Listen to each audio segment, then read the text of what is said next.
Kami kembali dalam keadaan yang sangat baik.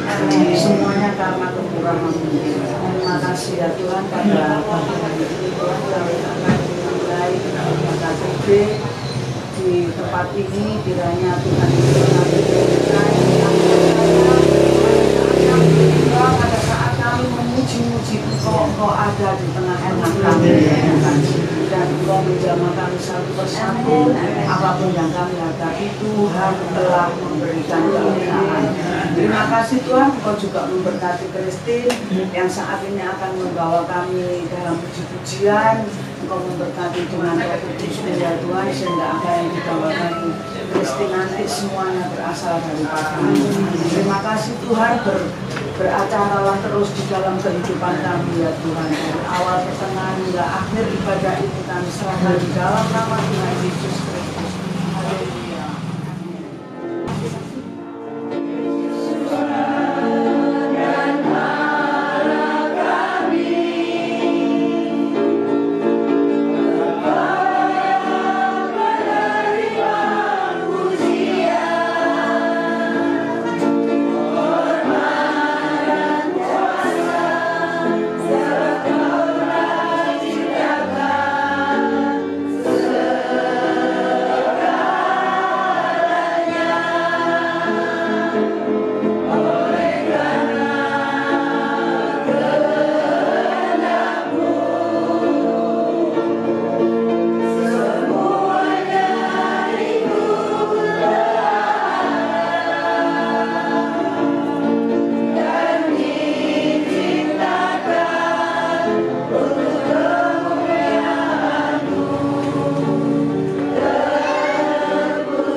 Kami yakin Engkau faham akan kerinduan kami kepadamu ya Tuhan.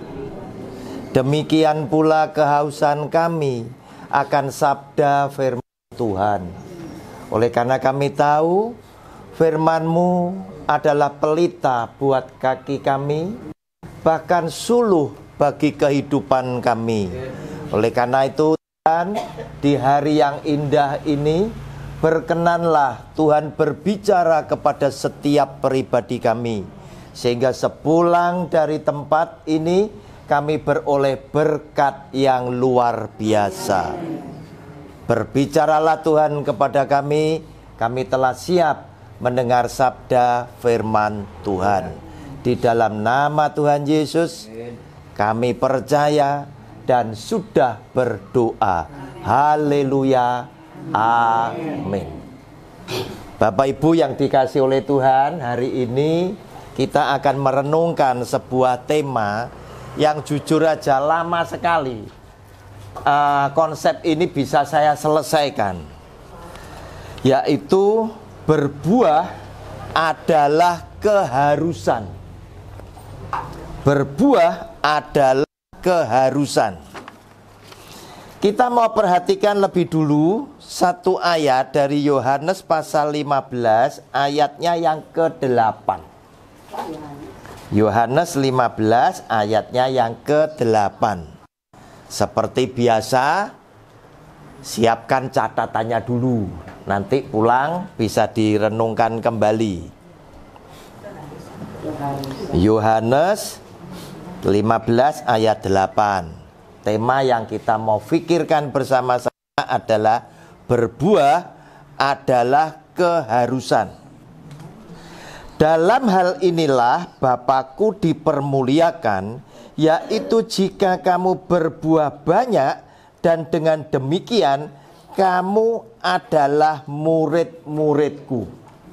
Setiap orang Kristen yang berani mengatakan dirinya adalah seorang murid, seorang pengikut, atau menjadi anak-anak dari Tuhan kita Yesus Kristus, wajib berbuah. Harus berbuah. Karena dia bersabda, ketika orang melihat kita berbuah, maka orang itu baru ngakoni bahwa kita adalah murid-murid dia. Nah saudara, ada satu kejadian aneh yang meneguhkan pernyataan Tuhan Yesus ini adalah ketika dia melihat ada buah pohon ara. Dia lapar dan dia ingin menghampiri pohon ara tersebut. Harapannya Tuhan Yesus bisa mendapatkan buah pohon ara tadi untuk dinikmati. Nah, mari kita lihat lebih dulu kelakuan aneh Tuhan Yesus ini ya, untuk meneguhkan apa yang diharuskan bahwa kita harus berbuah. Ada pada Markus pasal 11 ayat 13 dan 14, kemudian 20 dan 21. Markus 11 ayat 13 dan 14. Terus kemudian 20 dan 21. Judulnya Yesus mengutuk pohon ara. Dan dari jauh ia melihat pohon ara yang sudah berdaun. Ia mendekatinya untuk melihat kalau ia mendapat apa-apa pada pohon itu. Tetapi waktu ia tiba di situ, ia tidak mendapat apa-apa selain daun-daun saja. Sebab, bawahi, memang bukan musim buah ara. Maka katanya kepada pohon itu, jangan lagi seorang pun makan buahmu selama-lamanya. Dan murid-muridnya pun mendengarnya. Aneh, ndak musim buah ara, Tuhan Yesus minta ada buah ara, terus kemudian ngamuk, mengutuk pohon ara ini tadi. Ayat 20 dan 21, pohon ara yang sudah kering, nasihat Yesus tentang doa. Pagi-pagi ketika Yesus dan murid-muridnya lewat, mereka melihat pohon ara tadi sudah kering sampai ke akar-akarnya. Maka teringatlah Petrus akan apa yang telah terjadi. Lalu ia berkata kepada Yesus, Rabi, lihatlah, pohon ara yang kau kutuk itu sudah kering. Nah Bapak Ibu, kalau kita ngelihat kelakuan Tuhan Yesus ini, perilakunya ini aneh sekali. Dia yang adalah anak Allah, dia yang adalah Tuhan, pasti dia juga tahu ini bukan waktunya pohon ara ini berbuah. Tetapi justru dia mencari buah pada pohon itu pada saat belum musim. Dan begitu pohon itu tidak menyediakan buah, kemudian dia marah dan dia mengutuk. Ojo enek sing mangan buahmu maneh. Nah seperti itu. Nah Bapak Ibu, keesokan harinya para murid ketika melewati itu teringat apa yang kemarin dilakukan oleh Tuhan Yesus atas pohon ara itu. Dan Petrus ngelihat, loh pohon ara ini menjadi kering sampai ke akar-akarnya. Artinya apa? Mati. Gara-gara Tuhan Yesus membutuhkan buah, situ tidak bisa menyediakan buah. Artinya apa? Ada pesan yang tersembunyi, pesan yang tersirat yang disampaikan oleh Tuhan Yesus kepada murid-muridnya dan kepada kita, bahwa kita harus siap kapan saja kita berbuah. Bapak Ibu, konsep ini macet ya. Saya mau sudah dikasih tema dari doa saya, atau kemudian saya tidak bisa menyelesaikan, macet. Apa kok macet? Ternyata ada kejadian yang akan membuat saya lancar buat ini ya. Sebelumnya saya masuk ke pembahasan lagi, saya kepengen ngundang Ibu Gembala ada di samping saya. Kasih ini 5 juta. Amin. Kasih tepuk tangan dong untuk Tuhan Yesus. Ini 5 juta. Kemarin saya sama istri saya di amplopi jadi 50 Ibu. 50 ya. Tapi ini bukan duit saya ya. Tapi saya berani kasihkan ke KTB Lansia. Seorang sahabat ya, Yamini ya, Yamini. Seorang sahabat saya yang golf sama-sama saya, ini pengusaha, usianya 68, 2 tahun di atas saya. Dia masih kerja, dia sukses. Loh kok milih saya gitu loh. Pak Roni, Bapak ada ngurus enggak panti asuhan anak yatim, panti jompo, atau siapa saja lah Pak, orang yang bisa ditolong, yang bisa ditolong, yang apa itu memerlukan ya, yang memerlukan. Saya bilang, saya bersahabat dekat dengan mereka, tapi saya ngurus satu-satu enggak. Terus dia bilang, wes Pak Roni, tanggal 15 bulan 7 sampean tak transfer ya, salurno ngone orang yang membutuhkan. Amin. Ya toh ya, 1000% saya percaya sampean gak usah nggak laporan dengan saya. Wah ini berat loh, saya dipercaya itu ya, berat sekali ya. Dia ngirim sama saya enggak 5 juta, 15 juta. Wah ini baru 5 juta ya. Nanti yang 10 juta saya bagikan kepada yang lain ya. Ya. Saya dipercaya itu tadi jadi terharu juga, tapi saya jadi punya tanggung jawab yang harus saya pegang ya toh. Orang dipercaya kudu jujur, gak oleh ngentit ya kan begitu ya. Harapannya saya apa? Supaya sahabat saya Pak Yohanes ini tadi, kalau dia nanti bagi lagi, nganggap saya mitra yang bisa dipercaya, begitu loh. Nah kalau saya bisa dipercaya, paling elek eling KTB, begitu loh ya. Ya, eling KTB. Ini saya serahkan kepada Bu Gembala, Pak Fran, bilakan difoto, minimal saya bisa laporan sama Pak Yohanes dan kawan-kawan. Siapa tahu 15 juta ije enek turane gitu loh ya. Ya, yang mau disalurkan lagi, Bu. Terima kasih. Ini nanti bisa dibagikan kepada ibu-ibu, tapi dengan kata-kata pertama, saya tidak meremehkan, tidak merendahkan, tidak ya. Yang memerlukan atau semua boleh dikasih, yang memerlukan bisa dipakai untuk nambahi keperluan, yang ada lebih bisa untuk nambahi tabungan untuk retreat, Bu. Ya. Ini saya jamin ada sisa. Ada sisa. Lah sisanya di mana? Sisanya saya pesen. Kita baru kehilangan Ibu Bu Sugiran, ya toh. Berarti kan harus ada dana untuk mendukung pelayanan kematian. Masukkan kas kematian sisanya semua, Bu. Saya nanti dikasih laporan oret-oretan gitu aja. Yang ke ibu-ibu berapa, yang ke kas kematian berapa. Ya, Bu? Bentar ya. Ya. Ibu-ibu, ini sudah di tangan saya ya. Untuk lebih amannya, untuk sementara Ya. saya masukkan situ dulu. Oh, boleh, Bu. Di depannya ibu-ibu semua ya. Ya. Biar gak ono sing sitok katut aku. Atau dihitung 50 itu. Engko ono petang puluh songo gitu. Enggak, pokoknya semua sudah saya Sudah. masukkan di sini. Iya.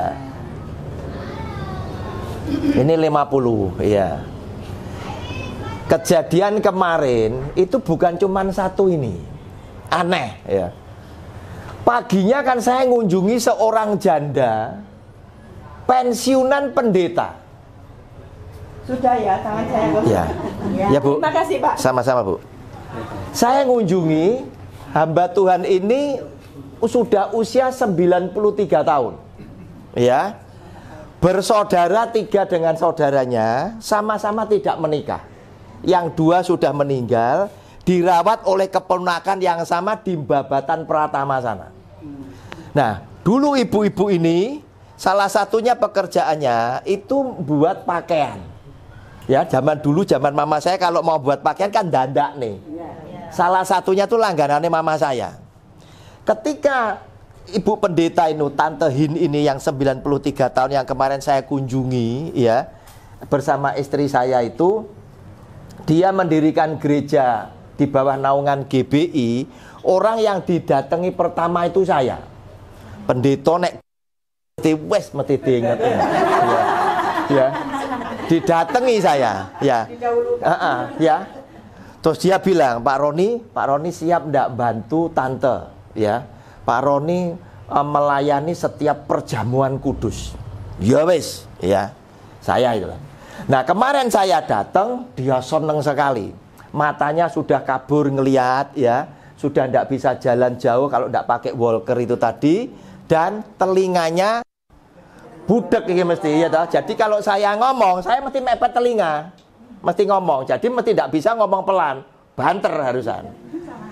Begitu datang, dia senang. Pak Roni, aku seneng. Saya sudah berhari-hari berdoa sampai ngimpi-ngimpi, sampean gak teko-teko. Lu apa tante?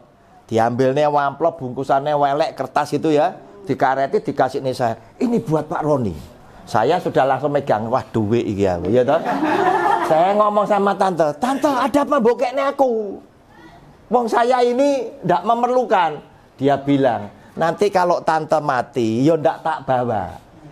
Pak Roni kan cek ngelayani Tuhan, cek berjuang iki gowone nih. Ya, pakaian. Terus saya ngomong, saya ngomong, kok ndak bokekne ponakanmu sing ngopeni gitu loh. Tante ojo rame-rame ben gak enek sing krungu gitu. Ya sudah tak kantongi, ya ta. Di mobil foto saya kirim Pak Fran. Pak Fran, aku dikei tante iki, gitu. Urung tak buka Pak Fran, gitu. Dari rumah buka 10 juta nih. Tuhan ini loh, dengan tema ini loh, dia memberikan banyak ilustrasi ke saya untuk disampaikan.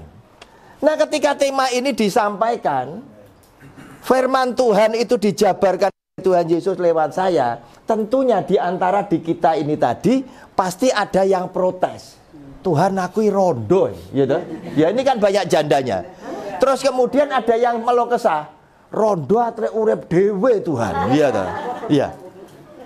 Belum tentu diopeni anake. Mungkin ponakane atau anake ada, tapi belum tentu juga kumpul dengan orang tua. Atau juga belum tentu memberikan kecukupan. Bagaimana saya bisa berbuah? Nah Bapak Ibu, saya diingatkan oleh Tuhan Yesus bahwa ternyata pertama, ada janda yang mengagumkan, juga yang membuat saya menangis kemarin itu. Tante ini tadi, lu lapor duit 10 juta, saya tidak butuh ini ya.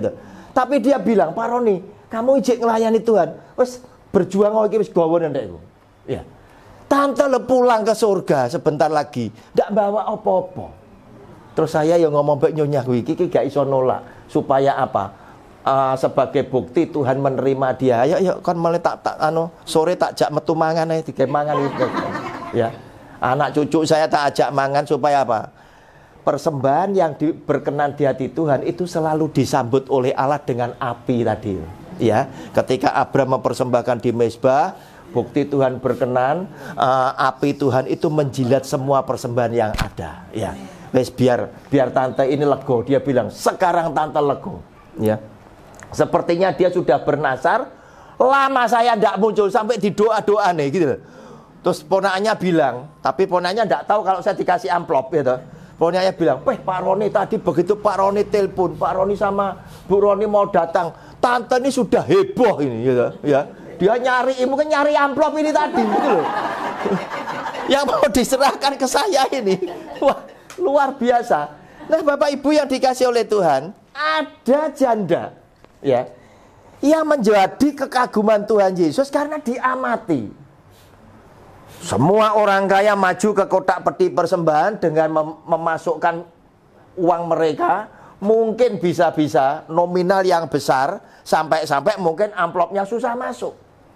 Tetapi janda ini hanya memberikan 2 peser uang, 2 keping uang logam. Tetapi Yesus Tuhan bilang apa? Sesungguhnya janda ini telah memberikan persembahan yang lebih besar dibandingkan semua orang kaya yang masukkan dalam kotak peti persembahan. Termasuk yang 10 juta saya terima ini enggak tahu ini dinilai pirang triliun ini Mbak Tuhan ini. Nah, saudara yang dikasih oleh Tuhan, demikian pula ini menjadikan satu petunjuk buat kita. Walaupun saya janda, walaupun saya hidup sendiri, walaupun saya ternyata adalah orang yang sudah tidak berproduksi lagi, tidak dapat menghasilkan, sesungguhnya kita itu masih bisa mempersembahkan sesuatu yang menjadi kekaguman hati Tuhan dan menjadi berkat untuk orang lain.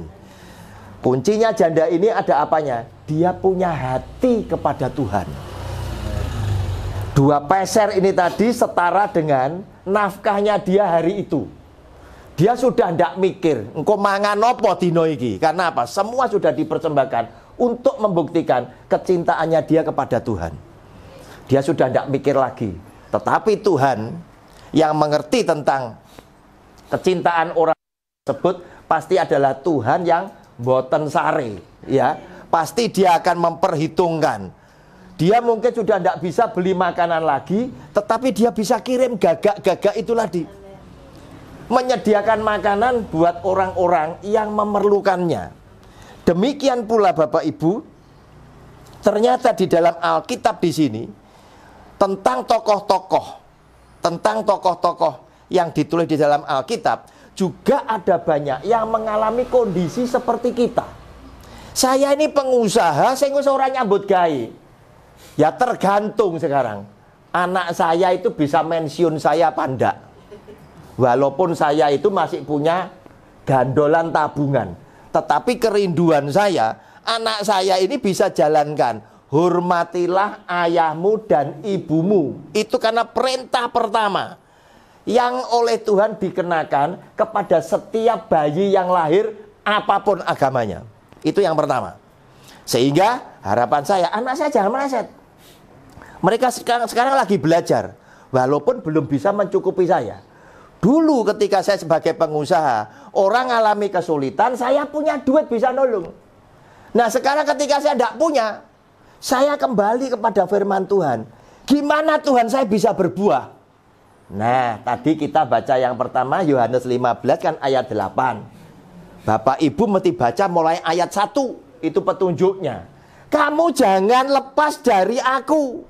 Kamu mesti nempel pada pokok anggur yang benar, karena kamu adalah ranting-rantingnya. Ya, kita mesti nempel. Kita mesti nempel. Sehingga kita nempel pada pokok anggur yang benar, kita hidup, kita bisa berbuat, kita bisa berbuah. Paling elek seperti saya ini. Gak melok duwe peluru, ya toh? dititipi peluru gitu loh Bapak Ibu. Gak melok tuku mercon tapi melok nyumet gitu loh. Nah ini tadi sama ya. Saya juga heran loh, kenapa teman saya ini percaya saya, kok ndak yang lain. Padahal jujur aja saya dengan Pak Yohanes itu bergaul itu, berkenalan itu belum ada setengah tahun. Sudah dikasih itu ditambahi 1000% aku percaya mbek kowe Pak Rodi. Wes gak usah laporan. Lah saya kan malah tambah abot kan begitu ya. Yang bisa saya laporkan. Ini saya baru ngutus sopir saya untuk ngelihat panti asuhan yang ada di Tarokan, Geringging, daerah Kediri. Itu punya Katolik, panti asuhan anak yatim piatu, khususnya yang dibuang oleh kedua orang tuanya karena cacat. Ya, sudah yatim piatu, dibuang Pak Mboe, cacat sekali. Yang dulu sering oleh mama saya tuh disantuni.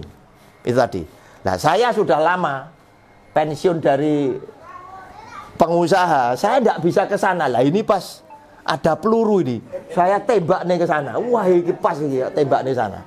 Sama Don Bosco barang apa ini. Sedang saya tanya, jumlahnya berapa? Lah kalau yang ditaruhkan itu biasanya kita kirim logistik. Ada susu, ada pampers, macam-macam.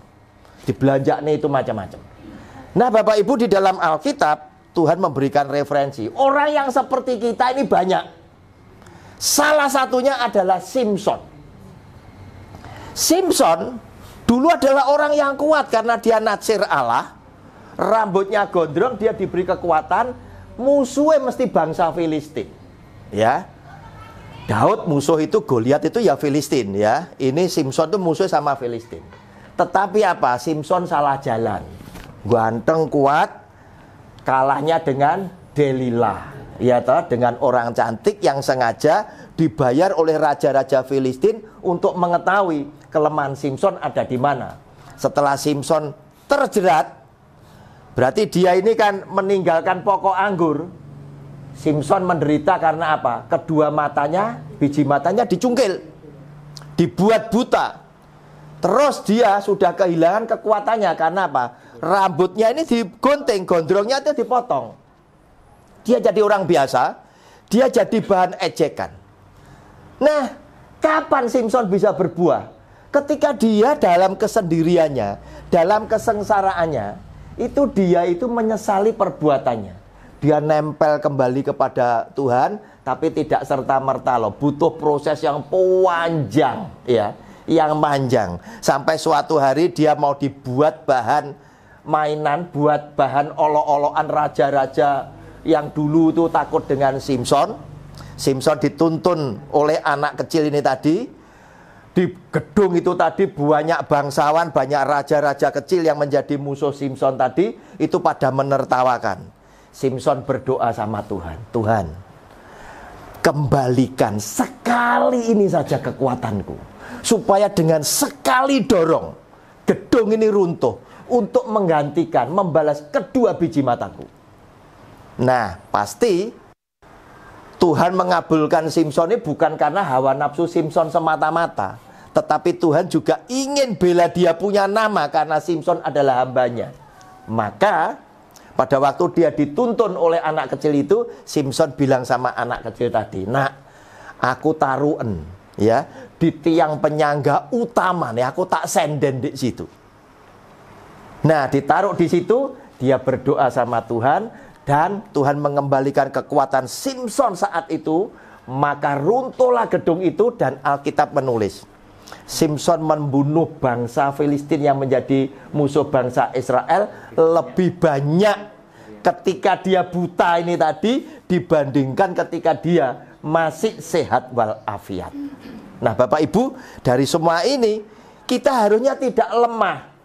Ya, jangan berbelas kasihan, ingin diri kita dikasih, wah aku mek rondo lo isone opo. Nah, ojo ya. Anda adalah orang yang berarti buat Tuhan.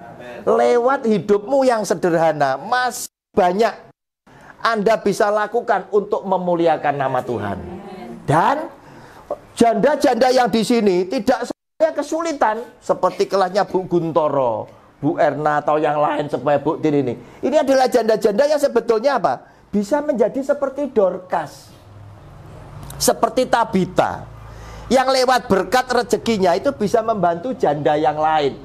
Sama seperti teman saya tadi, Pak Yohanes tadi. Dia pengusaha, boleh 68 tahun, tapi masih punya peluru, punya rezeki banyak. Bisa memakai seperti orang-orang yang lain. Demikian pula yang ditunjukkan dalam Alkitab. Daud walaupun tua, dia itu pensiunan rojo, begitu loh. Ya. Apa yang dia lakukan? Dia ngomong sama Tuhan. Wah, Tuhan, Salomo anakku kan belum pengalaman. Mbok tugasi bangun bait Allah. Iki engko dadine kaya apa? Itu tadi loh. Ya. Maka Daud ngumpulkan tua-tua Israel ini tadi. Terus dia menunjukkan teladan yang luar biasa. Dia mempersiapkan bahan-bahan pembangunan bait Allah dengan yang pertama kali Daud yang memberikan persembahan. Nah, sebelum pemimpin itu minta kepada rakyat, dia menunjukkan lebih dulu. Karena itu biasakan, ya toh, panitia nata nyumbang dhisik sebelum minta, begitu loh. Ya, itu yang dilakukan oleh Daud. Dia memberikan persembahan karena dia bilang, aku karena kecintaanku kepada rumah Allah, aku memberikan emasku sekian, perakku sekian, dan lain sebagainya untuk mempersiapkan agar supaya Salomo bisa menyelesaikan tugas yang daripada Tuhan untuk membangun bait Allah. Bapak Ibu, yang hari ini dibagikan, biarlah kita menjadi orang yang tetap optimis bahwa kita masih tetap bisa berbuah. Sebab firman Tuhan bilang apa? Orang benar yang ditanam di pelataran bait Allah akan tetap berbuah. Walaupun dia sudah tua, dia menjadi gemuk dan segar. Tuhan Yesus memberkati kita semuanya. Beri kemuliaan buat nama Tuhan. Amin.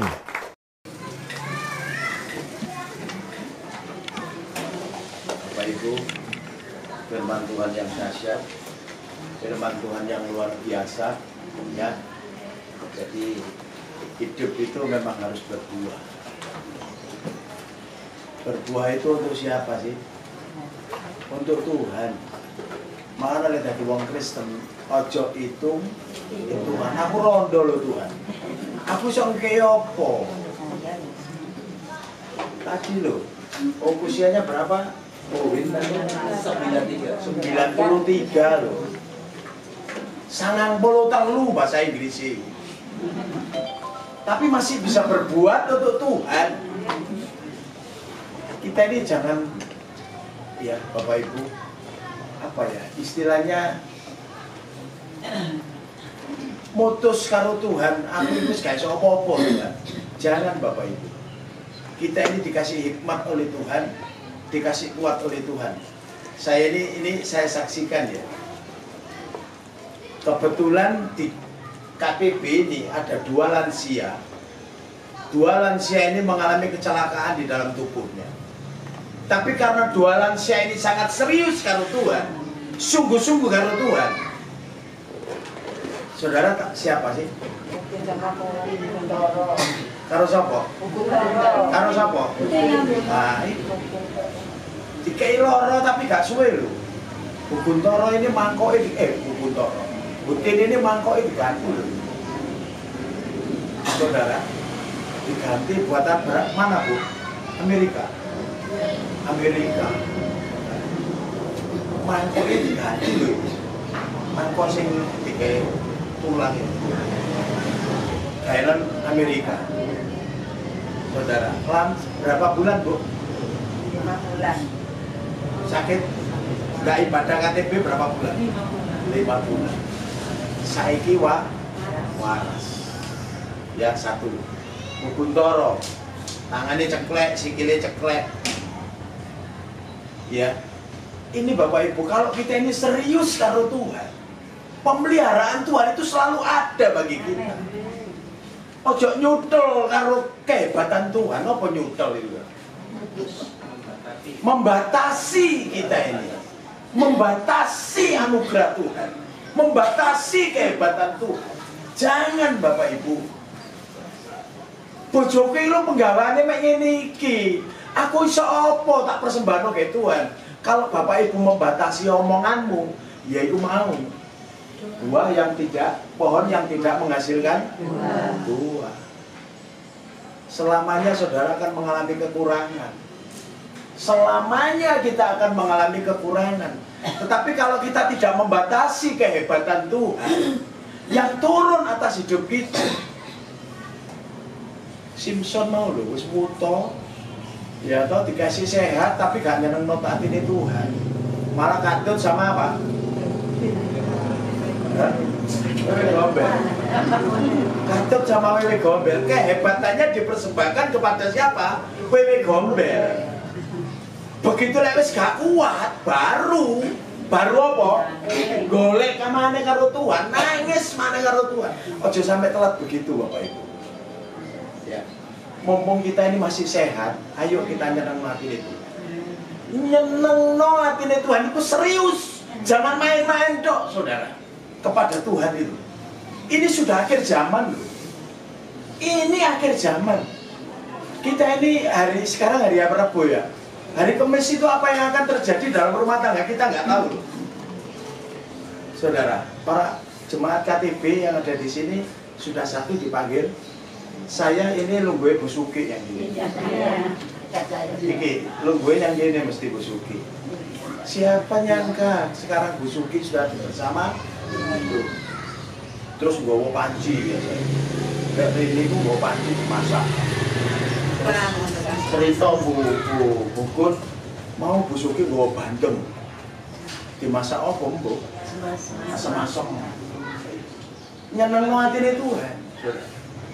Duduk nyenengno atine KTB, enggak nyenengno atine Tuhan. KTB yang menikmati.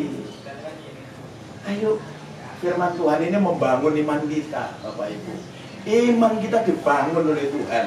Supaya kita menjadi orang yang tidak membatasi kehebatan Tuhan. Kita bertaruh penuh dengan kehebatan Tuhan. Kita pasrah penuh dengan kehebatan Tuhan. Saya percaya KTB ini lama-lama tidak akan muat, saudara. Tidak akan muat ini. Yang penting jero sewel-welan. Oh, baso apa uwel-welan itu. Ya. Terima kasih Pak Roni, firman Tuhan yang sudah memberkati kita supaya kita ini berbuat untuk Tuhan. Berbuah. Dadi wong Kristen itu berbuah. Nyenengno atine Tuhan, aja nyenengno atine menungso, karo imbalan. Nek karo menungso, saudara, nyenengno atine Tuhan. Itu yang memberkati kamu, yang ngasih sehat kamu. Saiki berobat kok. Murah kok larang berobat. Larang, saudara, mumpung kita ini sehat, ayo bareng-bareng nyenengno atine Tuhan. Atine Tuhan kita sukakan.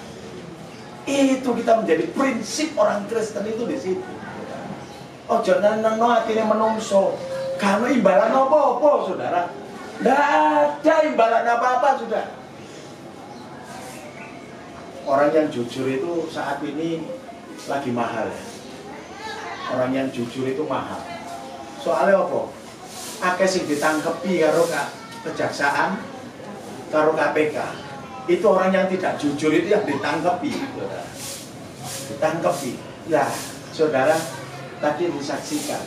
Lek gak dikekno nyalone KTP lho, gak uang roh. Iya Pak Roni. Tidak ada yang tahu.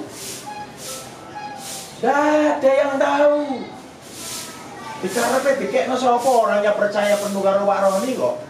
Kalau tidak disalurkan itu loh. Makanya kalau jadi hamba Tuhan sing temen. Lek jadi gembala sing temen, sing jujur. Jujur itu upaya yang swarga. Upaya yang swarga. Makanya kejujuran itu mahal. Lek dadi bojo wong wedok ya kudu jujur karo sing lanang. Sing lanang ya ngono kudu jujur karo sing wedok. Aja duwe diselempet-selempet yang kaos kaki. Sing duwe bojo. Lah wong iki akeh sing rondo iku.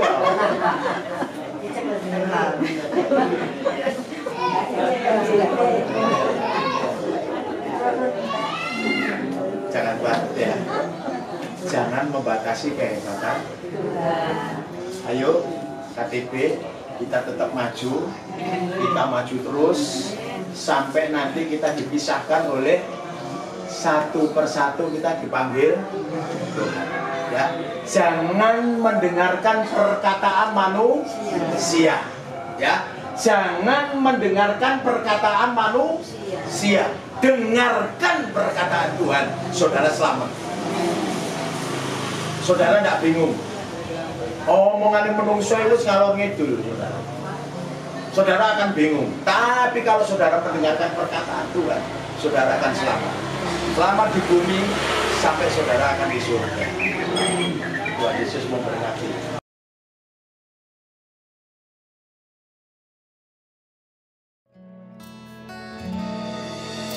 Jika bukan Tuhan yang selalu besertaku, tak mungkin ku kuat selama ini.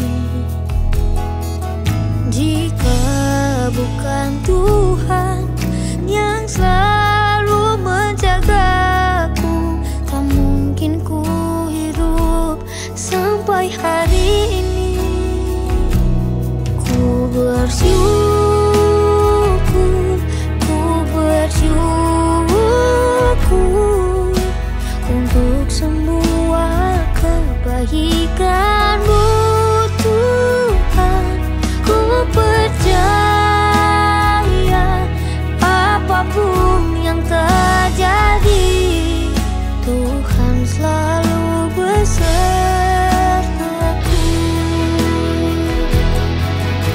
Walau ku tak mengerti semua rencana-Mu Tuhan, namun ku tahu Engkau selalu besertaku.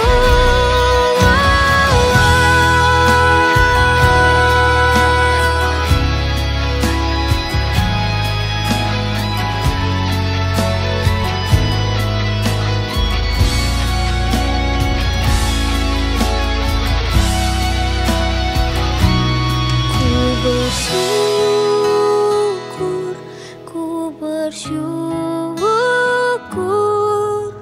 untuk semua kebaikan